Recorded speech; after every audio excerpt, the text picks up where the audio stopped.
Thank you. సరే,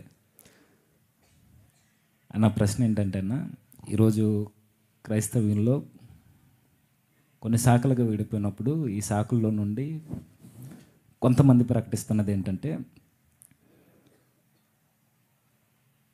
కొంతమంది అసలు బైబిల్కి సంబంధించిన థియాలజీ అవసరం లేదని, కామెంటరీస్ కానీ హిస్టరీ బుక్స్ కానీ ఏం ఫాలో అవసరం లేదని, జస్ట్ బైబిల్ చదివితే చాలు, మోకాళ్ళ ప్రార్థన ఉంటే చాలు, ఇంకా బైబిల్ గురించిన అవగాహన ఇవేం అవసరం లేదు, ఏది జరిగినా దేవుడు చూసుకుంటాడు. అసలు బైబిల్ మీద అవగాహన పెంచుకోవడానికి ఇలాంటివి అవసరం అంటారా? బుక్స్ కానీ కామెంటరీస్ కానీ హిస్టరీకి సంబంధించిన ఎవిడెన్స్ కానీ వీటన్నిటినీ నేర్చుకోవడం వల్ల క్రిస్టియానిటీ ఉపయోగం ఉందంటారా? దీని కొరకు మాకు కొంచెం మీ నుండి ఆన్సర్ కావాలన్న. ఎందుకంటే దీనివల్ల కొంతమంది మేము చదివి ఒకవేళ కొన్నిటికి ఆన్సర్ చేస్తున్నా, కొంతమందిని ఎక్కువగా మీరు బుక్స్ని ఫాలో అయ్యి చెప్తున్నారు, మీరు దేవుని మీద ఆధారపడట్లేదు అని, అంటే వారు చెప్పినది ఏదో వాక్యం కాదన్నట్టుగా ఆ బుక్స్ని ఫాలో అవుతున్నప్పుడు ఇదేదో బైబిల్కి వ్యతిరేకం అన్నట్టుగా చూస్తూ కొంతమందిని ఎద్దవ చేసేవారు ఉన్నారు. వారిని గురించి మాకు కొంచెం వివరణ ఇవ్వండి అన్న. అసలు థియాలజీ క్రిస్టియానిటీకి ఎంత ఇంపార్టెన్స్ అన్నది చెప్పండి.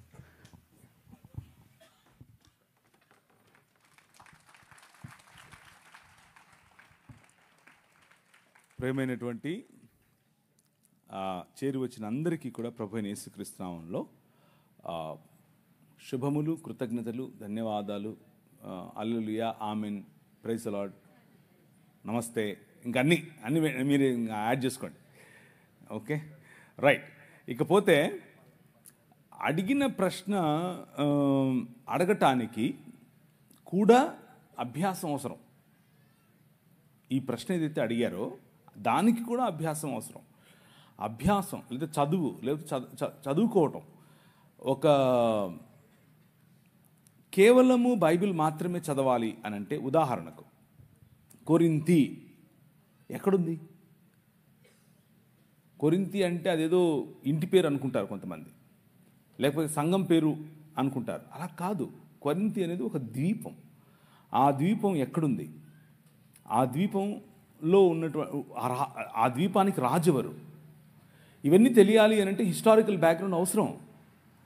అవి తెలియకపోతే మనం నోటికొచ్చింది లేదా మనకు ఇష్టం వచ్చింది నమ్మేసి అదే దేవుని వాక్యం అనుకుంటాం.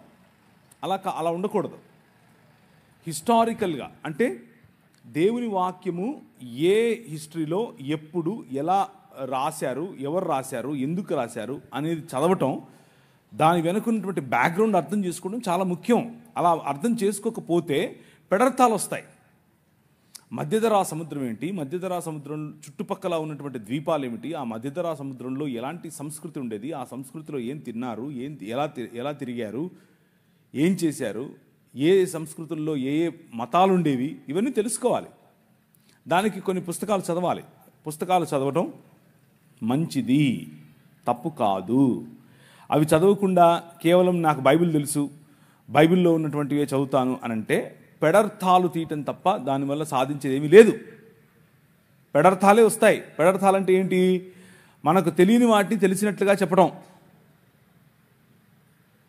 దాని కారణంగానే అనేకులు ఈరోజు ఈ సాంస్కృతిక నేపథ్యం తెలియకనే అనేకులు ఈరోజు స్త్రీ గురించి తప్పుగా అర్థం చేసుకుంటున్నారు, ఆరాధన గురించి తప్పుగా అర్థం చేసుకుంటున్నారు. వాళ్ళ మనసులో ఉన్నటువంటి దాన్ని, వాళ్ళ మనసులో ఏదైతే ఆంధ్ర సంస్కృతి లేకపోతే తెలుగు సంస్కృతి ఏదైతే ఉందో ఆ సంస్కృతిని తీసుకెళ్ళి బైబిల్ మీద పెట్టి బైబిల్ కూడా ఇలాగే చెప్తుంది అని చెప్పి ప్రయత్నం చేస్తున్నారు. అలా చేయకూడదు. మనము హిస్టారికల్గా అనగా చరిత్ర ఏం చెప్తుంది, చరిత్ర పుస్తకాలు ఏం చెప్తున్నాయి, చరిత్రలో యేసు ప్రభువుని గురించినటువంటి ఆలోచన ఎలా ఉంది, చరిత్రలో క్రైస్తవ విశ్వాసం గురించిన ఆలోచన ఎలా ఉంది, క్రైస్తవులు ఎలా మెలిగారు, క్రైస్తవులు ఎలా పెరిగారు, క్రైస్తవులు ఎలా వృద్ధి చెందారు, ఇవన్నీ తెలియాలంటే బైబిల్ చదివితే సరిపోదు. బైబిల్ మాత్రమే దేవుని వాక్యం, బైబిల్ మాత్రమే దేవుని నోటి నుండి వెలువడినటువంటి మనకు అవసరమైనటువంటి బుద్ధివాక్యం, జీవవాక్యం వగేరా వగేరా వగేరా.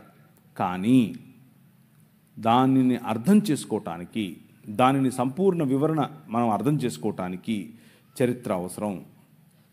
పురావస్తు శాఖలో వెలువడినటువంటి దాఖలాలు, వాటిని సపోర్ట్ చేయటం కోసం అవసరం. భిన్న మతాలకు ఉన్నటువంటి పుస్తకాలు, ఆ పుస్తకాలు వారి భావజాలం తెలుసుకోవటం కోసం చదవటం అవసరం. అలా తెలుసుకున్నప్పుడు మన భావజాలాన్ని ధైర్యంగా, నిస్సిగ్గుగా అందరి ముందు నిలబడి మాట్లాడగలగటానికి మనకు అవకాశం ఉంటుంది. సో వాటిని చదవాలి. చదవకపోవడం తప్పు, చదవడం తప్పు కాదు, చదవకపోవటమే తప్పు. అలా చదవకుండా ఉన్నవారు అనేకులు ఏం చేస్తారు అని అంటే వారి ఊహ ప్రకారం మాట్లాడతారు. ఊహ ప్రకారం మాట్లాడకూడదు. నిన్న మీరు చూశారు, నేను ప్రజెంట్ చేసిన ప్రతిదానికి ఒక రెఫరెన్స్ ఉంది. వారి పుస్తకం ఏం చెప్తోంది, వారి పుస్తకంలో ఉన్న రెఫరెన్స్లు ఇచ్చి మరీ మాట్లాడాను. మనం ఎప్పుడైనా సరే, ఎవరితో మాట్లాడినా సరే ఆధారం లేకుండా ఎప్పుడు మాట్లాడకూడదు. ఆధారం లేకుండా ఎప్పుడు మనం పేలకూడదు. అలా పేలడం వల్ల మనకు మాత్రమే కాదు, మనం నమ్ముతున్నటువంటి విశ్వాసానికి కూడా మనము ద్రోహం చేసిన వాళ్ళం అవుతాం. అలా చేయకూడదు. మనం చదవాలి. అయితే ఎందుకు ఇలాంటి స్టేట్మెంట్స్ కొంతమంది ఇస్తారు అని అంటే, ఫెవికోల్ పూసుకొని ఒక సీటు మీద కూర్చోవటానికి ఇబ్బంది, లేవటానికి ఇబ్బంది. అది మెయిన్ సమస్య. మతం అనే ముసుగులో ఉంటారు. మాకు ఇదంతా ఎందుకు అన్నటువంటి ఆలోచనలో ఉంటారు. అలా ఉండటం వల్ల కొద్ది రోజులు మీకు పనికొస్తుంది. అంటే మోరల్ గాస్పెల్ చెప్తారు. మొరాలిటీ, నైతిక విలువలు. అంటే ఇప్పుడు చెడు వినవద్దు, చెడు కనవద్దు, చెడు చూడవద్దు, ఇట్లాంటి మాటలు చెప్తారే, అంతవరకే ఆగిపోతారు. అక్కడి వరకే ఆగిపోయేటటువంటి సువార్త మీరు వినాలి అని అంటే ఇలాంటి వాళ్ళు చెప్పేస్తారు. అలా ఉండకూడదు. మనం బైబిల్ అనేది, లేదా బైబిల్లో ఉన్నటువంటి సందేశం మారల్ గాస్పెల్ కాదు. ఇది సృష్టికి సంబంధించినటువంటి సువార్త. సృష్టి యావత్తును ప్రభు అయిన యేసుక్రీస్తు ఏ విధంగా విడిపిస్తున్నాడో ఆ ప్రణాళికకు సంబంధించినటువంటి సువార్త. అది తెలుసుకోవాలి అని అంటే అన్ని రకాల పుస్తకాలు చదవాలి. చదవటం తప్పు కాదు, చదవకపోవటమే తప్పు. చదవకపోవడం వల్ల పెడర్థాలు తీస్తాము. బైబిల్ సంస్కృతిలో మన సొంత సంస్కృతిని, మన సొంత భాషను, ఉదాహరణకు కొన్ని సంవత్సరాల క్రితం తెలుగు రాష్ట్రాల్లో గ్రీకులో ఇలా ఉంది, హిబ్రూలో ఇలా ఉంది అని చెప్తే ప్రజలు నవ్వేవాళ్ళు. ఏంటి ఎప్పుడు చూసినా కానీ గ్రీక్ వెళ్తాడేంటి అనుకునేవాళ్ళు. కానీ వెళ్ళాలి, మనం వెళ్ళాలి. గ్రీకు వెళ్ళాలి, హిబ్రూకి వెళ్ళాలి. అలాంటి భాషలు అనగా ఒరిజినల్ లాంగ్వేజెస్లో ఏమైతే రాసిందో వాటిని తీసుకుని చదివి అర్థం చేసుకుని చెప్పగలగాలి. అలా చెప్పగలిగినప్పుడే మనం ఆథెంటిసిటీ, అంటే మనం చెప్పే మాటలు నిజముగా బలము కలిగినవి అన్నటువంటి సందేశాన్ని మనం ఇస్తున్నాం. ఎందుకు అనంటే ఆదిమ హిబ్రూ, ఆదిమ కొయిని గ్రీకు భాషలో మాట్లాడినటువంటి మాటలను ఆ సంస్కృతిలోనే అర్థం చేసుకోవటానికి రాశారు. వాటిని అర్థం చేసుకోవాలి. సో భాషలు, సంస్కృతి, కట్టడలు, వారి జీవన విధానం ఇవన్నీ తెలుసుకోవాలంటే పుస్తకాలు చదువుకోకుండా ఎలా? థియాలజీ చదువుకోకుండా ఎలా? థియాలజీ అనంటే నా ఉద్దేశంలో థియాలజీ చదవాలి, థియాలజీ చదవకూడదు అంటే కొన్ని విషయాలు మీకు గుర్తు చేయాలి. నా ఉద్దేశంలో ఏసీటీసీ, ఏసీఎన్, బీబీసీ ఇలాంటి కాలేజెస్కు వెళ్ళి చదివితేనే థియాలజీ చదివినట్లు కాదు. కొంతమందికి కాలేజీ వెళ్ళే అవకాశం ఉండదు, కొంతమందికి ఆ ఫీజులు కట్టేంత స్తోమత ఉండదు, కొంతమందికి అంత సమయం వెచ్చించే స్తోమత ఉండదు. కానీ థియాలజీ చదవచ్చు. ఎలా చదవచ్చు? అనేక ఉపకరణాలు ఇప్పుడు మనకు అందుబాటులో ఉన్నాయి, అనేకమైనవి. వాటిని తీసుకోవాలి. డిస్టెన్స్ లెర్నింగ్, అలాగే ఆన్లైన్లో ఉన్నటువంటి అనేకమైన మాధ్యమాలు, వాటిని తీసుకోవాలి, చదవాలి. చదివినప్పుడు అవతలి వ్యక్తి యొక్క అవగాహన మనకు తెలుస్తుంది. బైబిల్ అవగాహనకు అవతలి వ్యక్తి యొక్క అవగాహనకు మధ్య ఉన్న వ్యత్యాసం, తేడా మనకు తెలుస్తుంది.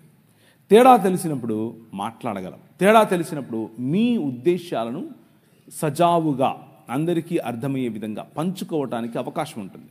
అలా పంచుకోకుండా నేను పట్టిన కుందేలుకు 3 కాళ్ళు అన్న విధానంలో మనం వెళితే అది మనకు అలాగే సంఘానికి మంచిది కాదు. సో మనం తప్పకుండా చదవాలి. మనం తప్పకుండా వేరు రకాలైనటువంటి పుస్తకాలు, వేరు రకాలైనటువంటి అధ్యయనాలు చేయాలి. అలా చేయటం మంచిది. ఇంకేదన్నా